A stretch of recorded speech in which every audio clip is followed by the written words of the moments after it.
Hi friends, আমার ছোট্ট চ্যানেলে সকলকে স্বাগত। আমি উত্তর চব্বিশ পরগনার ছোট্ট শহর দিয়ে মীরা শিকদার ব্লগ। আশা করি তোমরা সকলে ভালো আছো আর তোমাদের ভালোবাসা নিয়ে আমি শুরু করলাম নতুন ব্লগ। হ্যাঁ, এইটা হচ্ছে আমার বাড়িতে আসার ব্লগ, মানে আমার বাপের বাড়ি যাওয়ার। তো অনেকটা পরিমাণে রাত হয়ে গেছিলো। এটা দেখো বিধাননগর স্টেশন। তখন রাত বাজে 8টা, সাড়ে 8টা। তো আমি তখন কিন্তু বিধাননগর স্টেশনে ছিলাম। তো দেখো এইটা কিন্তু শিয়ালদা, আমি শিয়ালদায় পৌঁছে গেছি। তো এটাই হচ্ছে কথা। আমি কিন্তু বুঝতেই পারিনি যে এতটা পরিমাণে ঠান্ডা পড়ে গেছে, মারাত্মক ঠান্ডা পড়ে গেছে। দেখো শিয়ালদায় বসেও আমি অতটা বুঝতে পারিনি যে ঠান্ডার পরিমাণটা এতটা পরিমাণে বেড়ে গেছে। যেহেতু আমার বাপের বাড়ি গ্রাম গায়ে, আমি তো ওইখানে গিয়ে বলতে পারো আই অ্যাম দা অবাক। তো আমি বাড়িতে গিয়ে কী করেছি, কিভাবে আমার দিন কাটলো, সম্পূর্ণটা তোমাদের কাছে তুলে ধরেছি। শিয়ালদায় বসে প্রচুর পরিমাণে খিদে পেয়ে গেছিলো। দেখো আমি চলে গেছি ক্যানিং ট্রেন, দেখো লেখাই আসছে। হ্যাঁ, এটা ছিল 8টা 48-এর ক্যানিং লোকাল। তো প্রচুর পরিমাণে খিদে পেয়ে গেছিলো, তাই দেখো এই কী বলে এটাকে, ছোলা মাখা খেয়ে নিলাম। কারণ 1 ঘন্টার বেশি লাগে আমার বাপের বাড়ি স্টেশন পৌঁছাতে শিয়ালদা থেকে। তো যাই হোক, এটা খেতে খেতে আমি পৌঁছে যাব আমার মানে ট্রেনটা ছাড়ার সময়ও হয়ে যাবে। আর আমি আস্তে আস্তে আস্তে আস্তে আমার বাড়ির দিকে রওনা দেবো। তোমাদের জন্য রইলো আমার পুরো আমি কিভাবে বাড়িতে যাই, কিভাবে যাওয়ার জার্নিটা তোমাদের সাথে শেয়ার করলাম। যে বান্ধবীদের সাথেও সময় কাটালাম, সময় কাটিয়ে তাদেরকেও সময় দেওয়া দরকার আছে। তারপর কিন্তু ট্রেনটা ছেড়ে দিয়ে আমি চলে আসলাম আমার বাড়িতে। দেখো এরা সব আমার জন্য ওয়েট করছিল, সব রাস্তায় গিয়ে দাঁড়িয়েছিল। এই যে আমার ভাইজি, এই যে ভাইপো, এই যে মা, সবাই গিয়ে কিন্তু রাস্তায় দাঁড়িয়েছিল। কারণ আমার আসতে এখন ঘড়িতে বাজে 10টা, অনেক অনেক লেট হয়ে গেছে। এই দেখো জিন্টু বসে আছে। তো চলো ভিতরটা দেখা যাক। একে এত ভয় পাই, ঢুকতে পারি না ঘরে। তো আজকে আজকে অনেক রাত হয়ে গেছিল। এত রাতে আমি কখনো বাড়ি আসি না, কিন্তু আজকে বাধ্য। এ দেখো আমাদের, হাই ফ্রেন্ডস, গুড মর্নিং। এখন বাজে 8:30। আমি এখন থেকে ব্লগ চালু করলাম। তো আজকে শেয়ার করব, দেখো আমাদের বাড়ি থেকে স্টেশনটা, ট্রেন লাইনটা ঠিক কতটা দূর। তোমরা যদি দেখো, আমি হেঁটে যেয়ে দেখাবো। এক্ষুনি একটা ট্রেন হয়তো ঢুকবে, আমি তোমাদের সাথে সেটাই শেয়ার করব। আর দেখো এখানে কিন্তু দেখো 8:30 বাজে, এখনো কিন্তু কুয়াশা। প্রচণ্ড পরিমাণে ঠান্ডা পড়েছে আমাদের এখানে। কারণ এটা মানে ক্যানিং এরিয়া। তো তো সত্যি কথা বলতে আমি কালকে মানে এত বড় মানে বোকার মতো একটা কাজ করেছি। রোদ আছে বাট তার মধ্যে কিন্তু পুরো ভরা কুয়াশা। তোমরা না দেখলে কিন্তু বুঝতে পারবে না, সেইটা দেখো পুরো কুয়াশা।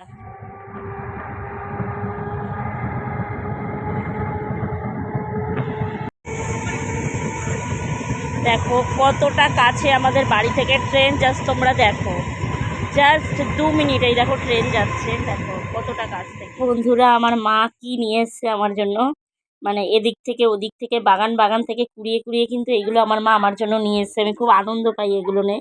তাই দেখো এগুলো কি তোমরা বলো দেখি। এটাকে কারা কি নামে পরিচিত আমি জানি না। আমরা এটাকে দুলদুল বলি। তারপরে মা আর একটা নাম কি বেশ, দুলদুল। তো হচ্ছে গিয়ে কে কি নামে এটাকে চেনো প্লিজ আমাকে কমেন্ট করো। এটা কিন্তু আগাছার মতো গাছটা হয়। আর হচ্ছে অনেকেই খায় না, কিন্তু সত্যি কথা বলতে এটা কিন্তু অনেক দামেই বিক্রি হয় আমাদের কলকাতায়। গ্রামে অনেক জায়গায় পড়ে থাকে হয়ে, বাট অনেকে খায় না। কিন্তু এইটা দিয়েই কিন্তু আবার গাডলা খোসা হয়। এখন হয়তো তোমরা বুঝতে পারছো যেটা কি। এনে রাখা বাদামগুলো দেখো মা সুন্দরভাবে কেটে দিচ্ছে, কারণ আমি রয়েছি, ভাই বউ রয়েছে, বৌদি রয়েছে, প্লাস আমার ভাইজি রয়েছে, আমরা খাবো বলে। এই বাদামগুলো কিন্তু তেলে ভাজলেও খুব দারুণ লাগে। আর একটা বিষয় তোমাদের সাথে আমি ডিসকাস করছি, দেখো আমাদের বাড়ির যে বিসর্জনটা হয়েছিল, দেখো এই যে আমাদের বাড়ি আর এই যে বিসর্জন, যেই কারণে আমরা খুব পরিমাণে আনন্দ করতে পেরেছিলাম। এই দেখো মায়ের যে প্রতিমাটা যে বানা হয়, এটাকে কী বলে আমি জানি না। তো সেই বাঁশের যে ইটা, সেটা তোমাদের সাথে শেয়ার করলাম। দেখো একদম পাশে, মানে খুব সুন্দরভাবে আমাদের বিসর্জন হয়েছিল। দেখো তারপর আমার মা এই কচুটা তুলে রেখেছিল, আমি আসবো বলেছিলাম, তাই আমি কচু শাক খেতে খুব ভালোবাসি। তাই দেখো, আর দেখো তোমরা যে যে কচু গাছটা কতটা বড়, এটা কিন্তু পানি কচু। এটা কিন্তু খেতে খুব ভালো হয়। সেটা ইলিশ মাছের মাথা হতে পারে, চিংড়ি মাছ হতে পারে, যে কোনো কিছু দিয়ে হতে। এটা কিন্তু জাস্ট দারুণ লাগে। তো দেখো আমি এটাকে টেনে টেনে নিয়ে আসি, কতটা লম্বা দেখো শুধু। তোমরা কারা কারা কচু শাক খাও বা কচু খাও প্লিজ আমাকে কমেন্ট করো, আমি খুব ভালোবাসি খেতে। কচু গাছটা বড় দেখো, আমার থেকে অনেক বড়। এইটা তোমরা জাস্ট দেখো বাড়িতে গিয়ে কি করেছি। দেখো আমি আমাদের এখানে কিন্তু এরকম শাপলা ফুল হয়, যেহেতু আমার বাড়িতে গ্রামে সবাই জানো ক্যানিং লাইনে। শুধু দেখো তোমরা কত সুন্দর। আমার মা জলে নেমেছে, আমি নামিনি, কারণ হচ্ছে গিয়ে এখানে নাকি অনেক কাজ পড়ে আছে, মা বারণ করলো। আমি বলেছিলাম আমার খুব ইচ্ছা ছিল নামার, কিন্তু সত্যি কথা বলতে আমার মা নামতে দেয়নি, আমাকে বকাবকি করছিল। আর সত্যি কথা দেখো এখানে কিন্তু নীল শাপলা, মানে সাদা তো আছে সঙ্গে নীল, দেখো তোমরা, আমি তো খুব আনন্দ পেয়েছি। দেখো মা এনে দিয়েছে, দেখো নীল কালারের শাপলা আছে, আমি তোমাদের দেখাচ্ছি। ভিডিওটা কেউ স্কিপ করো না, সম্পূর্ণটা দেখো। দেখো শাপলাটা কিন্তু নীল কালার। আমি তো ভীষণ ভীষণ খুশি হয়েছি যে ভাবিনি এতটা আনন্দ করতে পারবো বাড়িতে এসে। আমি বাড়িতে গেছি বলে আমি মাকেও কাজে যেতে দিইনি, আমি মাকেও ছুটি করে বাড়িতে রেখেছি যে না, আমার সাথে থাকতে হবে। দেখো তোমরা শুধু কত ভালো লাগছে এগুলো, সত্যি কথা। গ্রামের পরিবেশটাই আলাদা, সত্যি কথা।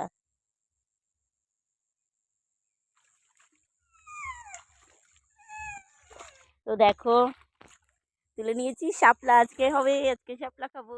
প্লিজ তোমরা জানিও কে কে এইভাবে আমার মতো গ্রামের বাড়িতে গিয়ে আনন্দ করো। এই দৃশ্যটা তো অতুলনীয়, মানে রাজাহাঁস, জাস্ট দারুণ লাগছে। এটা কিন্তু আমার বৌদিদের। দেখো ফ্রেন্ডস, আমি তোমাদের কিছু দুন্দুলের সাথে পরিচয় করাই। দেখো এরা এত উপরেই হয় যে এদেরকে পেরে খাওয়া কারোর সাধ্যে থাকে না। সবাই চায় খেতে, দেখো শুধু কত বড় বড়, কিন্তু এদের পেরে খাওয়া আমাদের কপালে নেই। দেখো একতলা বাড়ির ওপরে, এই দেখো গাছে এরা এরকমই, দেখো ভর্তি হয়ে গেছে। এই যে চলে যাচ্ছি আমি, আমার ভাইজি, আমার মা। হ্যাঁ, কোথায় যাচ্ছি তার জন্য দেখতে হবে সমস্ত ভিডিওটা। আমরা দেখো গুটি গুটি পায়ে আমরা কিন্তু এগিয়ে গেলাম আমাদের বাজার। দেখো আমরা কতটা রিক্সের উপর বাজার করি, বা আমাদের বাজারঘাট যারা এই যে সবজি নিয়ে বসে, মাছ নিয়ে বসে, যেটাই বলো না কেন, কতটা রিক্সের উপর তারা তারা বেচা কিনা করে। দেখো জাস্ট এই কিন্তু সেই দুন্দুল বা তুরুল, যে যে নামে চেনো। তো বাজারটা কিন্তু পুরো লাইনের উপর, মানে ট্রেন লাইনের উপর। ভাবলে অবাক লাগে যে আমরা যেখানে ট্রেন পারাপার হতে ভয় পাই, সেইখানে দাঁড়িয়ে এরা কত নিশ্চিন্তভাবে ট্রেন লাইনের উপর মানে বেচা কেনা করে। সত্যি কথা আমার খুব ভয় লাগে। আমি ট্রেন টাইমটা জানি, তাই আমি সেইভাবে নামি। যখনই ট্রেন টাইম আমি সবটা আমার মাথায় থাকে, যেই কারণে আমি খুব ইজিলিভাবে আমি অসুবিধা হয় না। কিন্তু সত্যি কথা যারা এখানে নতুন যাবে, তারা চেনে না, মারাত্মক বিপদের সম্মুখীন হতে পারে। আমার এইটা সত্যিই, আমি বেদবেরিয়া যখনই যাই আমি এইটা নিয়ে খুব চিন্তিত হই যে আমাদের এই বাজারটা কেন এরকম লাইনের উপর কেন থাকে। বাজারটা কি অন্য কোথাও দেওয়া যায় না নাকি? যাই হোক, তো দেখো আমি কি কি কেনাকাটা করেছি সবটাই তোমাদের সাথে রইলো। হ্যাঁ, আমি অনেক কিছুই কিনেছিলাম এখানে। সবসময় তো এই দেখো চিংড়ি মাছটা নিচ্ছি, আমি চিংড়ি মাছ খেতে খুব ভালোবাসি। হ্যাঁ, আর একটা নিয়ে নেব, সেটা হচ্ছে লোটে মাছও নেব, কারণ আমি চিংড়ি লোটে খুব ভালোবাসি খেতে। আর যেহেতু আমি বাড়ি গেছি, আমার মা চাইবে যে আমি যেটা পছন্দ করি সেটাই করার, কারণ 1 মাসে 2 মাসে কোনো দিন বাড়ি যাই, কখনো যাইও না। তো লোটে মাছও নিয়ে নেব। অ্যাকচুয়ালি একা হাতে ক্যামেরা ধরাটা খুব টাফ হয় বলে সবটা আমি তোমাদের সাথে শেয়ার করতে পারি না, কিন্তু সত্যি কথা বলতে বাড়ি গেলে খুব আনন্দ করি। আর ভালোই লাগছিল, মা আমি দুজনে এসেছি বাজারে, সঙ্গে রয়েছে আমার ভাইজি। ও আমি যখনই যাই তখনই বলবে পিসি আমি বাজারে যাব। তারপরে নিয়ে নিলাম পানি ফল। দেখো এই পানি ফলটা কিন্তু 15 টাকা কেজি। জানি না আমি কলকাতায় এত দাম কি করে হয় বা কি করে নেয়। আলুর এখন তো আকাশ ছোঁয়া দাম, মানে আলু খাওয়া খুব ডেঞ্জারাস ব্যাপার।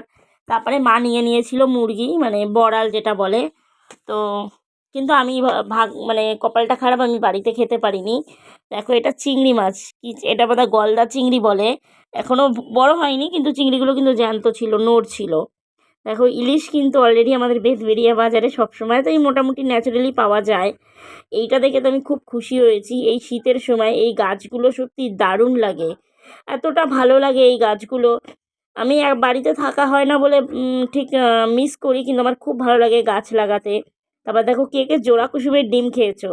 এই যে ডিমটা আমি দেখালাম, এটা কিন্তু জোড়া কুসুমের ডিম, এটা দেশি ডিম। এটা কিন্তু আজকের ভিডিওটা এই পর্যন্ত। যে যেখান থেকে এই ভিডিওটা দেখছো প্লিজ চ্যানেলটা সাবস্ক্রাইব করে দেবে, আর লাইক কমেন্ট করে জানাবে কে কোথা থেকে আমার ভিডিওটা দেখছো। সকলে ভালো থাকো, আমার তরফ থেকে অনেক অনেক ভালোবাসা, অনেক অনেক ধন্যবাদ।